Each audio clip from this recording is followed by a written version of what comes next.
Hey guys, welcome back to JD Mods. In today's video we are going to finally be working on the GS300. So I've had this car for quite a while, but if you're new to the channel, I'll admit I haven't made a video on it in a while, so really quick, this is my 1993 Lexus GS300. I call it the Aristo because it has the Aristo front bumper, side skirts, rear bumper, tail lights, JDM 3-piece spoiler, as well as a few other parts, including the engine. The engine is an Aristo 2JZ GTE non-VVTi. I'll show you guys that in a second if you haven't seen it before. But essentially, I just put it back on the road, insurance-wise. So I'm going to be driving it now, but before I drive it, I want to get a few things done to it. Clean it up a little bit. I'll admit I did some jobs to this car really quickly, so it could definitely be improved. So I thought, why not make a video about it? Nothing particular, but just pretty much me cleaning up my car before I drive it. So let's dive right in. Let's go ahead and start her up. I'm going to move it into the garage. You can also see that this has a second generation Lexus GS300 steering wheel. It used to have a racing wheel in it probably last time you guys saw it, but I decided to go with this steering wheel since it has an airbag. It's much safer, and also it's also a lot more comfortable to hold on to, believe it or not. But it also has these cruise control buttons, which I don't have cruise control. There's one on the back too, but I'm thinking someday I might use this for like rolling anti-lag, launch control, something fun like that. But anyway, let's start her up. Neutral, fuel pump, and I've been trying to do a lot of the cranking tuning myself, so let's see how well it starts.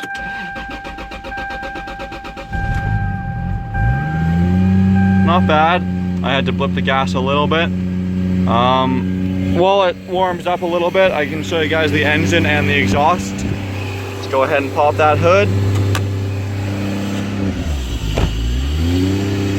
Oh, stumbled a little bit there. Hasn't run for too long, so that's understandable.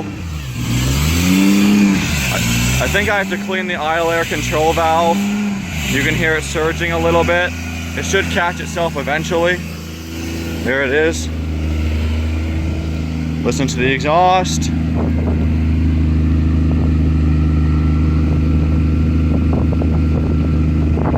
It's a pretty tame sounding exhaust, I'll admit. But yeah, that is my Lexus GS300. I'm gonna let it warm up a little bit, then drive it into the garage to get started. Here's my little list of stuff that's bothering me on the Aristo. So I would like to clean the cowling, paint the brakes, clean the idle air control valve, maybe install a temperature gauge, and clean the door and trunk trim. So what I'm thinking of doing first is cleaning and repainting the brakes. These are some aluminum Supra style 4-piston calipers I installed a couple seasons ago, but the paint I used clearly flaked off. For whatever reason. I think I didn't prep them properly, my novice self. So let's go ahead and jack the car up, take the wheel off, and do both the front brakes. We're going to try and repaint them red. There you go, we have the wheel off and the caliper exposed. This is the paint we're going to be using in today's video. I bought it because it was just available locally and had decent reviews. So inside this kit there's a couple cool things. It comes with a can of caliper cleaner. Oh, sorry, you can't see that. Caliper cleaner. It, of course, has the can of paint. And this is a brush-on paint, which means I can keep the calipers on the car. It even comes with a little bit of masking tape to mask off the brake pads, etc. Some instructions, a paintbrush, and a stir stick. So first what we're going to do to our caliper is finish removing all the old red paint. So I have a few different wire brushes here. I have a handheld one, I have a couple on a drill, and I have like a nail brush and an old toothbrush to use with the caliper cleaner. So step one is to turn both flaking brakes back to the bare aluminum.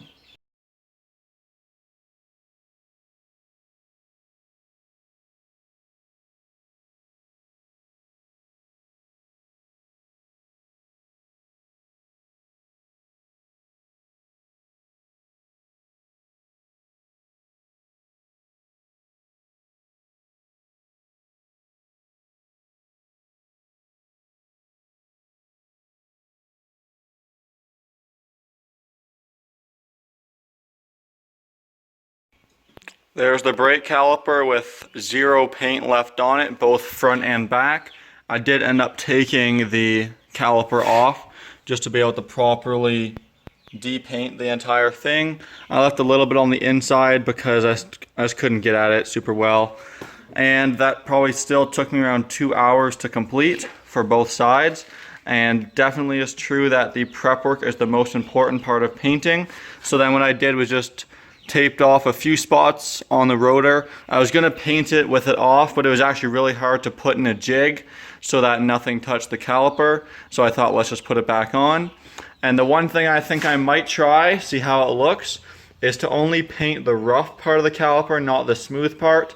Reason being is because sometimes your bleed screw will leak a little bit, or if you have to re-bleed your brakes, it'll pretty much always leak a little bit, which then wrecks the paint. So I'm going to see how it looks if I just paint the front half. My thinking being that from pretty much every angle you won't be able to tell, and it's a lot more functional. I'm trying to make this car as functional as possible. So I'm going to go ahead and open up the can of paint that came with this kit, stir it up with the provided stir stick, and then going to paint it on with this little dinky paintbrush. Let's see how it turns out. I believe you're supposed to do 2 coats with 25 minutes in between. There's the finished product of the brake calipers. I'd say they turned out quite nicely. I did decide to just paint the front half to keep the back half clean in case the bleed screw or banjo bolt leaks. But I think the paint job came out very nicely. I barely used any of the paint in the jar. It's been a couple days and it's still a little tacky. I wish it dried a little bit faster, but both sides look very nice. I can show you guys the other side real quick. There's the other side, looks very nice. I put the hardware back in and it's all good to go. So next up we are going to be working on the e-brake. So that stuff is just over here. So this e-brake handle is from a SC400. Right now my car has an IS300 e-brake and it doesn't quite work for what I'm doing. And this here I bought brand new online is an SC300 front e-brake cable. So that of course connects to the e-brake right there. And then this kind of goes where your armrest is. And then that goes to the rear e-brakes. So I'm going to probably have to do some customization to get everything to fit. But first let's go in my car and take everything apart.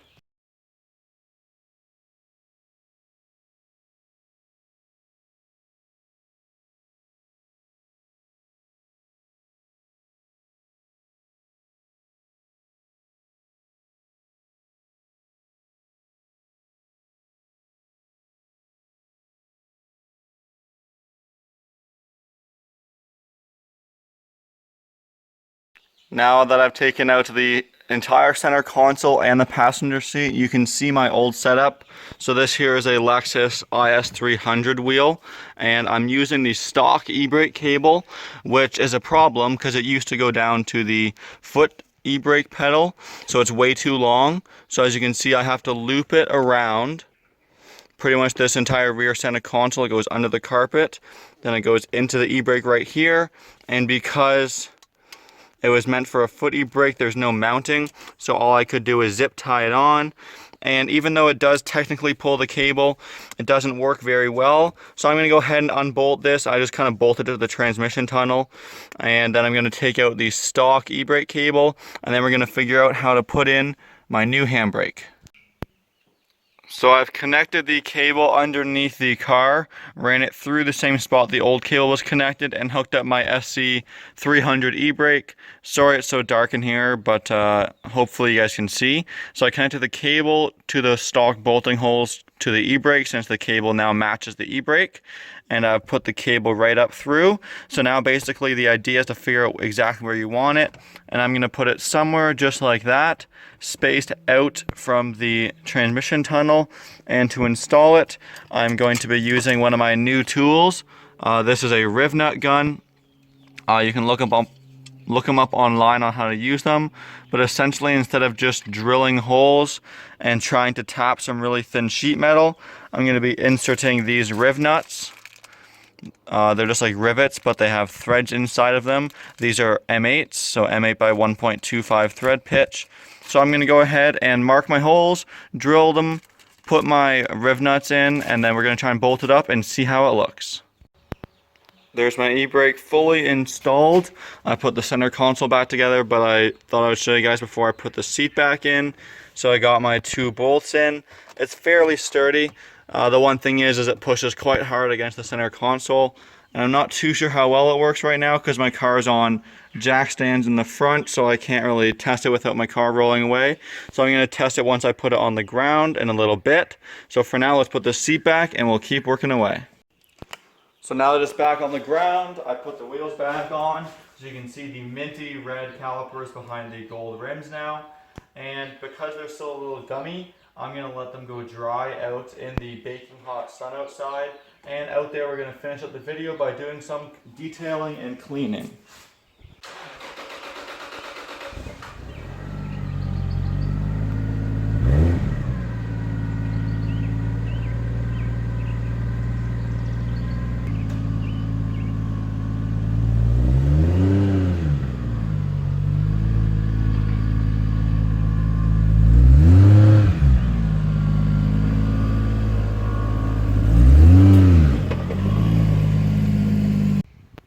Now that the car is outside, my last thing I'm going to do to the old Aristo is try and clean up some of the trim around the trunk. So basically I parked this car underneath the trees this past season, and as you can see there's tons of pine needles, but mainly this algae type stuff on the edge of my trunk seal, and it comes all the way down. Let me show you the other side. Might not be as hard to see. There's a bunch of it there. You can see it's like pretty hard to take off, doesn't just come off with your finger, and it's everywhere, pretty much around the entire trunk. Seal trim here, this guy here, you can see if I lift it up, I'll probably be able to clean it, which is what I'm going to try and do. It was kind of the same around the door trim, but I got a vacuum in there, vacuumed most of it out. I might still wipe that down with some back to black. That's what I'm going to be doing for the trunk trim. Pretty much what I have here is my microfiber. I'm going to be using some alcohol to try and get the green algae looking stuff off, that stuff right in there. And then the back to black I'll be able to use on the actual rubber trim itself to restore the color and also remove the algae trim. Then I'm just going to either vacuum or use compressed air to get all those pine needles out. So now that you've seen the before shot, I'm going to go ahead and take my time with that, show you guys the end result, and that'll be it for the Aristo. So it may not look crazy different on camera, but it looks so much nicer in person. Just one of those little things that was always bothering me, and I didn't want it to make this car seem like it is 26 years old.